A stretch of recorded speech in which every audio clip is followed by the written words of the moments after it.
Comienza el segundo ciclo en Boca, el creador de la estatua de Marcelo Gallardo, entre otros. Pero la estatua de Marcelo Gallardo, que está a pasos del Monumental, tendría que tener abajo, en un recuadro creado por Rodolfo Robarrena. Muy bien, Rodolfo Robarrena es el nuevo técnico de Boca en este 2026, después de su etapa 2014-2016. ¿Cómo podemos analizar esa etapa sin tener en cuenta esas dos eliminaciones? Más allá del título de Copa Argentina, más allá del torneo local, es imposible analizar ese ciclo sin tener en cuenta esas dos eliminaciones. Sudamericana del 2014, 0-0 cancha de Boca, 0-1 en el Monumental con el gol de Pisculichi. Hay que tener en cuenta que en ese encuentro de vuelta, al minuto, Emanuel Gigliotti no estuvo a la altura al momento de patear un penal y obsequió ese penal. Otros jugadores que no estuvieron a la altura de esos dos encuentros, quien ahora va a sonar en cada mercado de pases. Jonathan Caleri no estuvo a la altura en esos encuentros de Sudamericana, tampoco lo estuvo Chávez,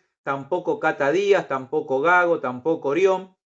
Ahora, después hay otro capítulo en el cual Boca enfrenta a River por octavos de final de Libertadores 2015, un River que venía clasificado último en la tabla general y un Boca que terminó primero, puntaje ideal. Entonces, ese enfrentamiento en octavos de final termina siendo por esas ubicaciones en la tabla. Ahora, esos dos encuentros, además, tienen un encuentro por el torneo local, en el cual el Vasco prioriza al equipo titular de ese momento para jugar ese torneo local, esa fecha del torneo local, un partido que hoy prácticamente no lo recuerda a nadie. Ahora, para la ida en el Monumental, él arma un mix equivocadamente dejando a Daniel Osvaldo, ¿no?, que venía del fútbol europeo, sentado en el banco hasta el minuto 87, para priorizar a alguien que no tenía goles oficiales con camiseta de Boca frente a River, solamente un gol en un amistoso.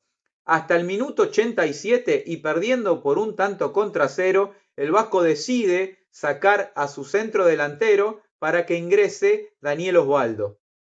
9 por 9, por decirlo de alguna forma, teniendo en cuenta los números, perdiendo 1-0 totalmente sin sentido. Esas son otras de las decisiones que en ese momento llamaron la atención.